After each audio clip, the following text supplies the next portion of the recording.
Welcome to Allan Reports TV. I'm your host, Allan Labucan from allanberryreports.com.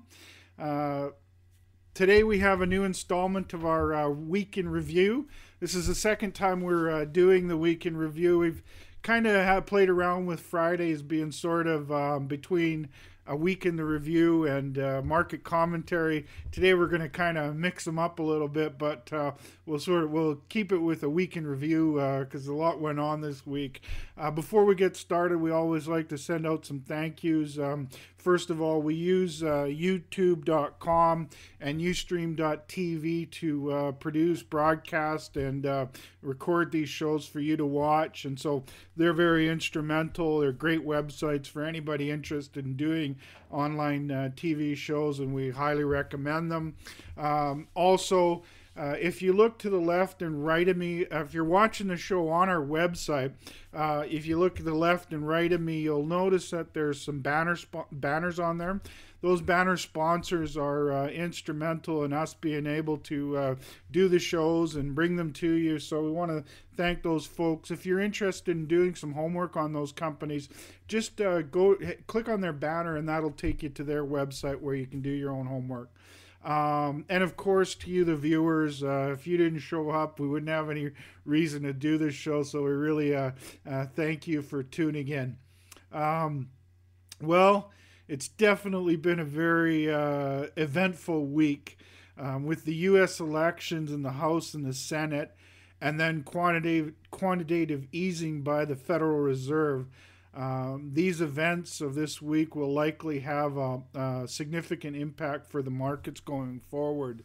The GOP won big in the elections. They campaigned on lowering taxes and lowering spending. I'm 45 years old and have been an avid follower of politics since I was a teenager.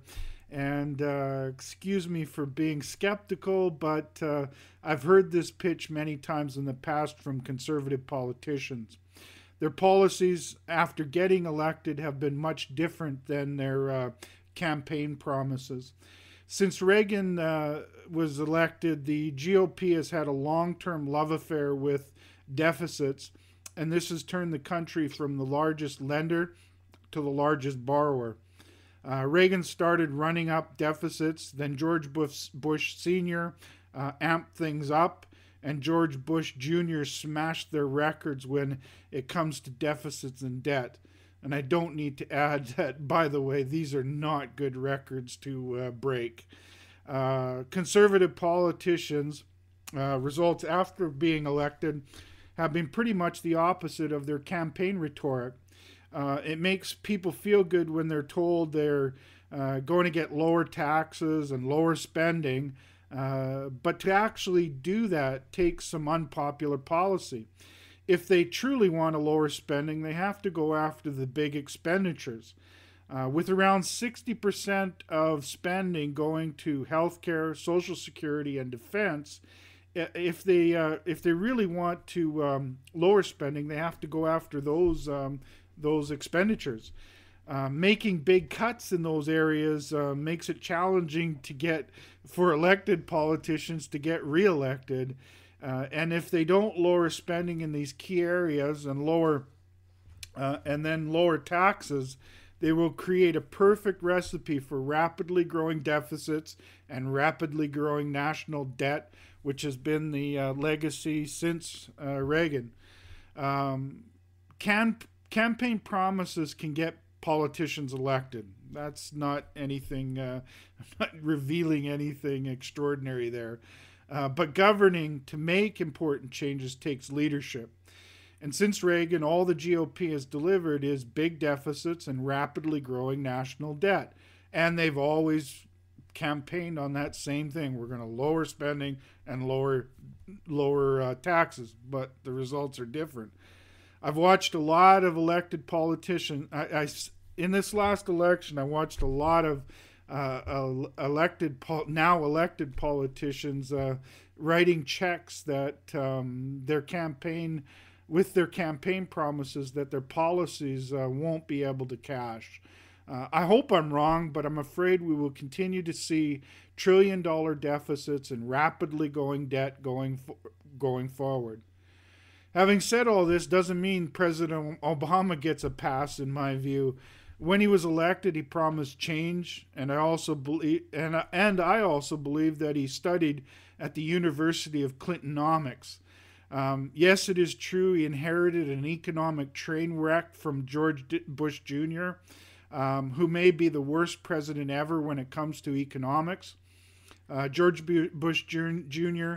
came into power with a huge budget surplus, and a national debt of around 5 trillion.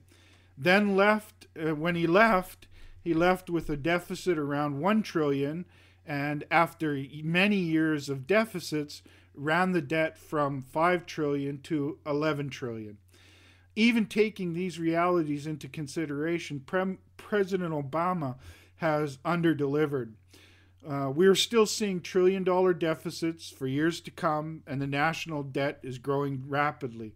He should have followed Clintonomics and raised taxes on the top 1% and lowered them for the rest, also lowered them for investors and lowered them for companies that create sustainable, long-term domestic jobs. One of President Clinton's campaign slogans, if you will, was "It's all about the economy, stupid," and he understood that, and it's still all about the economy and jobs. That's campaign rhetoric by either party isn't cutting it any longer, and we need to see things get pretty serious.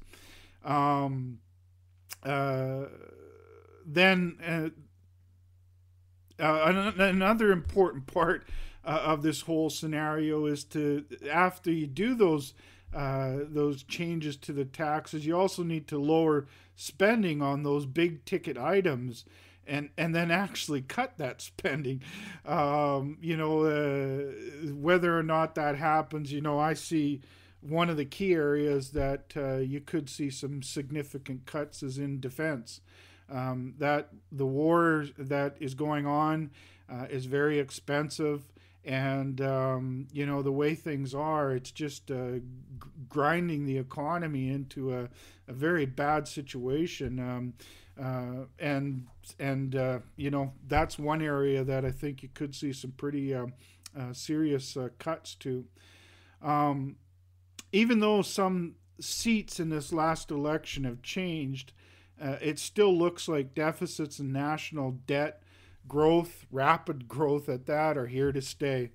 Then, the day after the elections, we got a move by the Federal Reserve to start another round of quantitative easing, or as I prefer to call it, quantitative propping of the Treasury and bond markets. These efforts to prop up the debt markets, I think are ill-conceived. The problem with the U.S. economy has nothing to do with the lack of liquidity. Consumers and companies are sitting on trillions of dollars and not spending. The real problem is a lack of confidence. And I point the finger to politicians on both sides of the fence and economists. All they keep on doing is trying to in the case of politicians, get themselves reelected. And I think in the case of economists at the Federal Reserve and other economists such as that, they're trying to inflate their importance in the scheme of things. And so you have politicians and economists saying, well, we need to do this. Things are so bad. We got to do this and that and another thing. And the reality is that the net result is consumers and companies continue to be fearful and lack confidence. And adding more money into the system isn't going to do anything to change that. But it will definitely put more pressure on the U.S. dollar. If the goal of the latest moves by the Fed is to spur the economy, it will be a failure. On the other hand, if the goal is to further devalue the currency, it will be a success. you know, having said all this, fortunately, you know, the corporations in the United States that have been a lot better at looking after their bottom line than the politicians and the economists have done with the government's bottom line. And so, you know, all things are not bleak.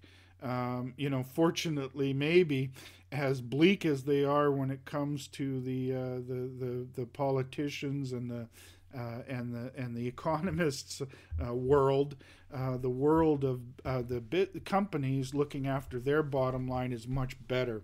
So, you know, got reasons, and we've even seen that just today, and some of the employment numbers are looking better. Oh, my co-host, my dog, has to make an appearance. He likes to get on TV every once in a while, so we'll get back to the show here. So yeah, I mean, there's reasons to be to gain some confidence, but getting back to our basic argument is that there is an abundant supply of government debt, and the recent elections will do nothing to change that. And the recent actions by the Fed to pump up the cash printing press will add more supply of US dollars. Debt and the dollar have abundant supply and suspect demand, and this is a recipe for the bubble in the debt market to end and the dollar to stay in a long-term bear market. It is no wonder that after the election on Tuesday, followed by the Fed moves on Wednesday, that on Thursday the dollar came under pressure and commodity prices took off. It seems like a growing audience of investors are realizing that well-supplied assets like U.S. debt and the dollar that also suffer from suspect demand going forward are to be avoided, and assets like commodities that have soft supply from years of underinvestment in the supply chains and that also benefit from strong demand coming from developed and emerging economies are much more lucrative. We have been long-term bulls on commodities, and nothing from the election or the Fed moves gives us any reason to change this position. If anything, these events will likely cause more investors to follow commodities. In addition, we also feel high-quality resource stocks are a better investment than commodities, because often commodities in the ground are significantly discounted. So high quality resource stocks have the potential to outperform due to exploration and production success, and the growing value of the commodities they have in the ground adds to the potential to outperform. So that's a wrap on our Week in Review show today. Before closing, we'd like to stress that this show and our reports are for information purposes only.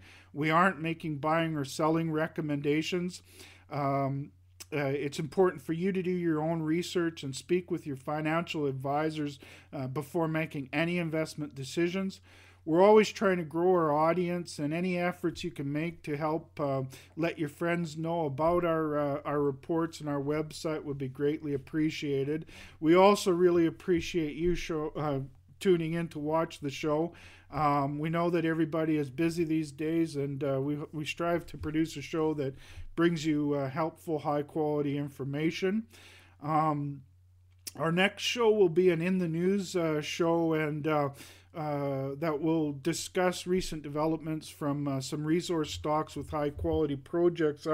That usually happens on Monday or Tuesday. One of the best ways to keep track of our shows when they're done and when they've been posted is to subscribe to our email broadcast list. If you look above me there, you'll find this. If you're watching the show on the website and you look above me, you'll find a subscribe button. Just click on that, fill out the information, and we'd be glad to add you to our email distribution list. And so we hope you can join us for our next show and upcoming shows, and you can find all of our past work on our website at allanberryreports.com. Again, thanks for tuning in, and have a great day.